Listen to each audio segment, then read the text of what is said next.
दोस्तों नमस्कार, मैं हूं राकेश कुमार। आप देख रहे हैं मत अभिमत। मित्रों, बिहार में सर्वे को लेकर काम चल रहा है। आज भी सदन में जब सर्वे की बात आई तो मंत्री ने बाज़ाब्ता कहा कि नए कानून का मसौदा वो पेश कर रहे हैं। दूसरी ओर बेतिया राज के ज़मीन को लेकर भी कल एक कानून विधानमंडल में पास हुआ है, विधान परिषद में पास होगा, उसके बाद में वो कानून बन जाएगा। कानून के विषय में भी हमने बताया था कि उस बहुत सख्त है। सख्त इस मामले में है कि राज्य सरकार ने बेतिया राज के लगभग 15,000 एकड़ ज़मीन को अपने पास ले लिया है और उसकी सुनवाई दो स्तर पर होगी। या तो जिला पदाधिकारी करेंगे या राजस्व परिषद करेगा। कानून को लेकर मतलब मामले को फंसाने के लिए, विलम्ब करने के लिए लोग जो सिविल कोर्ट में चले जाते थे, तो ये मामले अब कोर्ट में नहीं जाएंगे। इस तरह का ही कानून ये बनाया जा रहा है। अब देखिए, ये सारी चीज़ें हो रही है, लेकिन आज बात अभी हम कर रहे हैं दूसरी। इसी बीच में जो खबर मिली है कि राजस्व विभाग ने, राजस्व एवं भूमि सुधार विभाग ने जो अपनी बैठक की है, अपने कार्यों का जो समीक्षा किया है, उसमें ये देखा गया है कि कुछ जिलों में ज़मीन की खरीद बिक्री बहुत तेज हो गई है। समाचार भी आया है कई जगहों पे। और उस तेजी में मोतिहारी, बेतिया, मुजफ्फरपुर आदि जो ज़िले हैं, यहाँ पे ज़मीन खरीद बिक्री बहुत तेज़ी से हुई है। और वही कारण है कि जो राजस्व वसूली का लक्ष्य था, उससे ज़्यादा वसूली हुई है। ज़्यादा वसूली हुई है मतलब सीधा बात है कि ज़मीन की खरीद बिक्री ज़्यादा हुई है। तो आखिर जहाँ एड़ी चोटी का मेहनत करना पड़ता था पदाधिकारियों को लक्ष्य को प्राप्त करने के लिए, वहाँ लक्ष्य से ज़्यादा, मतलब जहाँ 131% मतलब 100% लक्ष्य हुआ, 131%, उतना ज़्यादा 30% ज़्यादा अगर राजस्व की वसूली हो रही है या ज़मीन की खरीद बिक्री हो रही है, तो कारण तो कुछ होगा। अब जब इसकी समीक्षा की गई है तो देखा यह गया है कि बेतिया में जो लक्ष्य था उससे 131.67% की वृद्धि पाई गई है। वहीं मोतिहारी में भी स्थिति उसी तरह की है। और एक जिला और है मुजफ्फरपुर, जहां लक्ष्य से ज़्यादा वसूली हुई है, मतलब ज़मीन की खरीद बिक्री ज़्यादा हुई है। अब ज़मीन की खरीद बिक्री ज़्यादा हुई है, वैसी स्थिति में जब सारे लोग भूमि सर्वे में लगे हुए हैं, और शुरुआती दौर में आपको याद होगा जब भूमि सर्वे होने लगा तो ये भी चर्चा आई थी, खबरें आई थी कि इससे ज़मीन की रजिस्ट्री पे असर पड़ा है। तो आखिर क्या हुआ है कि एकाएक ये असर समाप्त हुआ है? बहुत महत्वपूर्ण बात मैं करने जा रहा हूँ। इसको आप अपने ढंग से भी इन सारी चीज़ों को का आप निरीक्षण परीक्षण करेंगे तो आपको लगेगा कि देखिए भीतर किस तरह चीज़ें बदलती हैं जब कोई चीज़, नया चीज़, नई नीति, नया कानून आता है। तो जो राजस्व एवं भूमि सुधार विभाग ने अपनी समीक्षा में देखा तो ये देखा कि सीतामढ़ी और शिवहर में ज़मीन की खरीद बिक्री कम हुई है और मुजफ्फरपुर में ज़्यादा हुई है, जो लगा हुआ टाउन है। या यूँ कहें कि सीतामढ़ी और शिवहर से सबसे नज़दीक और बड़ा शहर कोई है तो मुजफ्फरपुर है, जिसको उत्तर बिहार की राजधानी भी कहते हैं। तो उसके पीछे जो कारण आया वो ये कि शिवहर और सीतामढ़ी में 4 लेन बन रहा है। इसको लेकर स्वाभाविक है कि 4 लेन बन रहा है तो ज़मीन का अधिग्रहण हुआ होगा।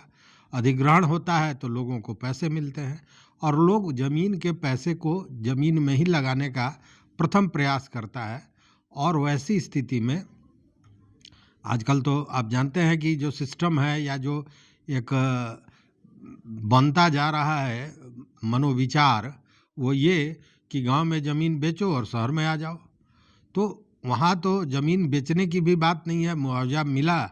तो ये सारे लोग, मैक्सिमम लोग, जो चीज़ें निकल के सामने आई है उससे ये लगता है कि शिवहर सीतामढ़ी के वो लोग जिनका जमीन गया है वो लोग उस पैसे से मुजफ्फरपुर में जमीन की खरीद कर रहे हैं। तो स्वाभाविक है कि इसके चलते मुजफ्फरपुर में जो रजिस्ट्री में तेजी आई है उसका ये मुख्य कारण है। लेकिन बेतिया और मोतिहारी का मुख्य कारण क्या है? क्योंकि यहाँ तो उस तरह का न कोई अधिग्रहण है और न कोई बात है। तो जब ये समाचार आया खरीद बिक्री का और लक्ष्य से ज़्यादा यहाँ पे जब खरीद बिक्री ज़मीन की हुई है, राजस्व का संग्रहण हुआ है, तो मैं इस चक्कर में पड़ा कि आखिर इसके पीछे कारण क्या है। तो कई कारण आए हैं और उन कारणों को आप सुनेंगे तो आपको लगेगा कि आपको भी संभल जाना चाहिए, या आपके परिचित परिचित रिश्तेदार अगर कोई ज़मीन खरीदने वाले हैं तो उनको बहुत संभल जाना चाहिए, क्योंकि अभी धोखाधड़ी बड़ी तेज़ी में शुरू हो गया है।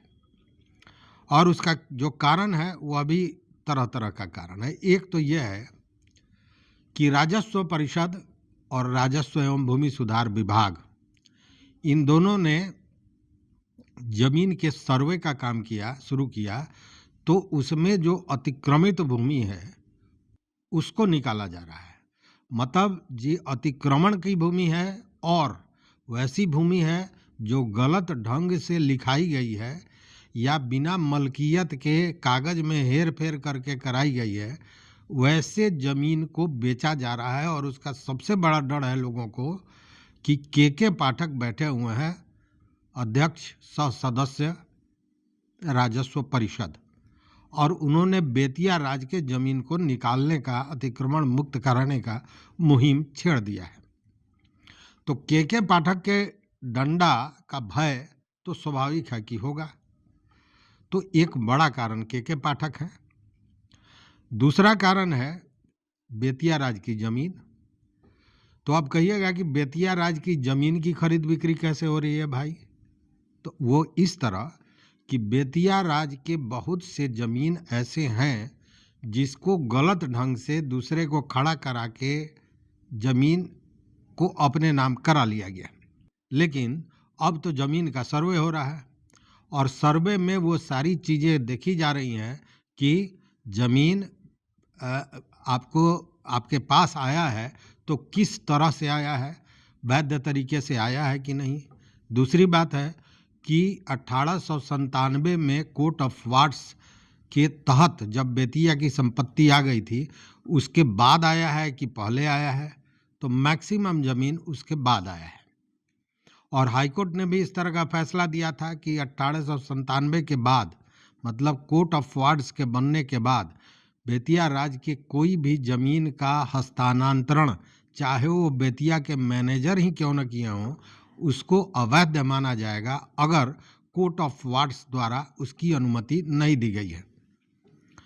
तो वैसे जो भूधारी हैं, जो वैसे हैं भूमाफिया, भूधारी नहीं भूमाफिया कहेंगे, जिन्होंने एन केन प्रकारेण उस जमीन को किसी के नाम से रजिस्ट्री करा दिया, किसी को खड़ा करके करा दिया, या जैसे भी कराया हो, अब उनको ये तो भय है कि ये ज़मीन चली जाएगी।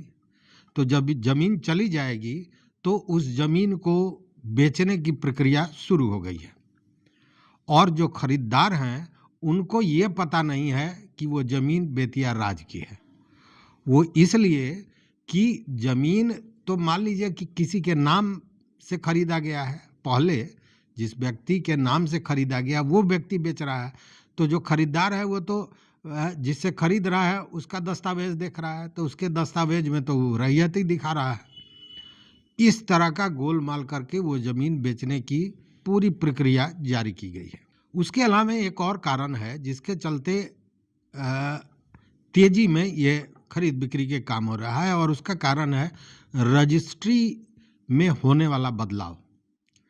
रजिस्ट्री में जो बदलाव होने वाला है यह भी इसका एक महत्वपूर्ण कारण है। आप जानते हैं कि रजिस्ट्री में बदलाव ये होने जा रहा है कि अब आधार कार्ड से खरीदने और बेचने वाले के का सत्यापन होगा, उसकी पहचान होगी, और ज़मीन भी आधार कार्ड से लिंक्ड होगा। तो उस स्थिति में जो लोग किसी दूसरे से ज़मीन लेकर और पावर ऑफ अटर्नी लेके, ज़्यादातर भू माफिया लोग इसी तरह का काम करते हैं, तो उन लोगों के लिए परेशानी का सबब होगा, इसलिए जल्दबाजी में उन ज़मीनों को बेचा जा रहा है।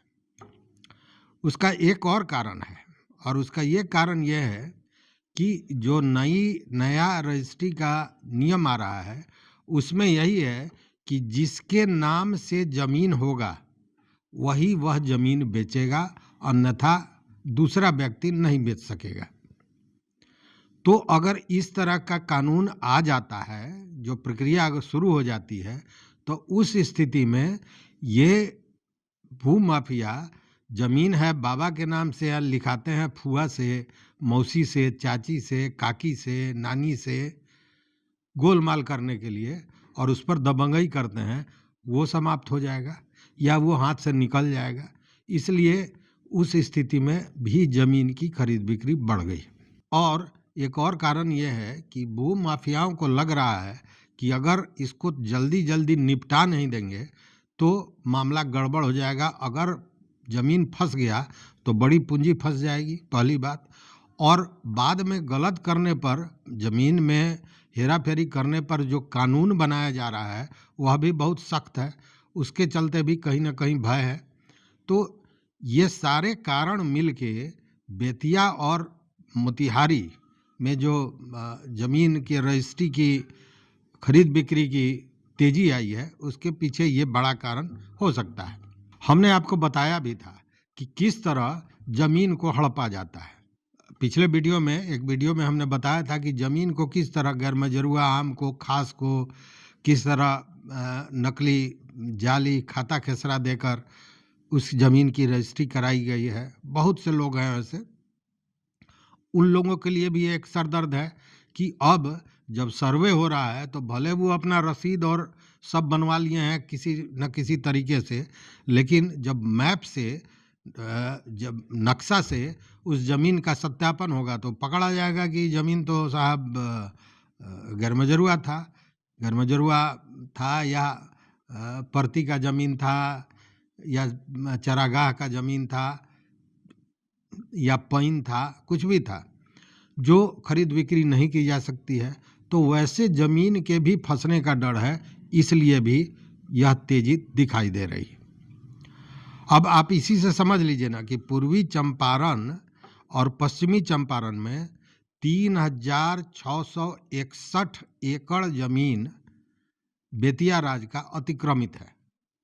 अब इसी से अंदाज कीजिए, 3661 दशमलव कुछ एकड़ जमीन केवल बेतिया राज का है जो अतिक्रमित है, और बेतिया में 11,600 लोगों को चिन्हित किया गया है जिन्होंने अतिक्रमण कर रखा है, और उसमें से 8528 लोगों पर बाज़ाब्ता केस हुआ है, मतलब अतिक्रमणवाद हुआ है।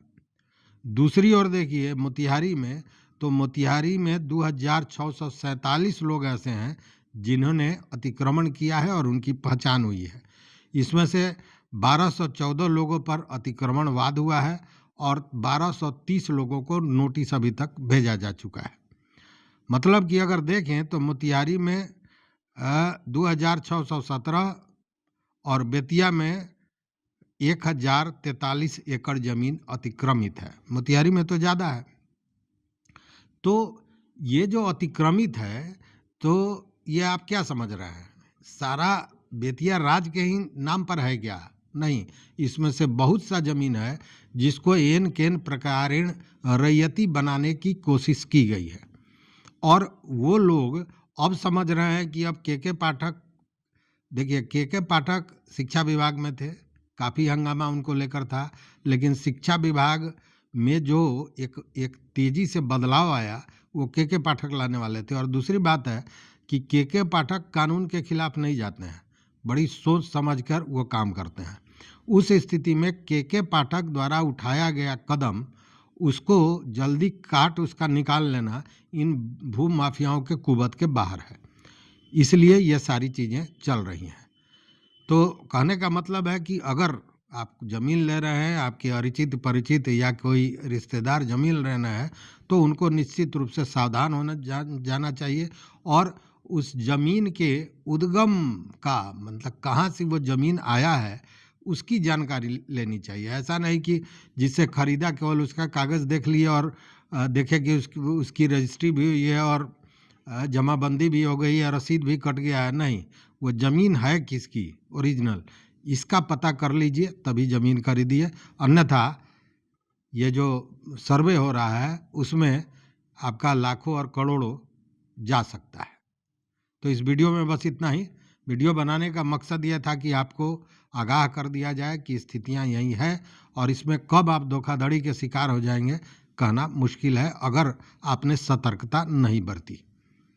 मित्रों, अगर चैनल पर नए हो तो निश्चित रूप से मेरा निवेदन है कि सब्सक्राइब कीजिए, लाइक कीजिए, दोस्तों के साथ शेयर कीजिए कि ज़्यादा से ज़्यादा लोगों तक ये जानकारी पहुँचे और अपना विचार जरूर दीजिए। बहुत बहुत धन्यवाद, बहुत बहुत धन्यवाद।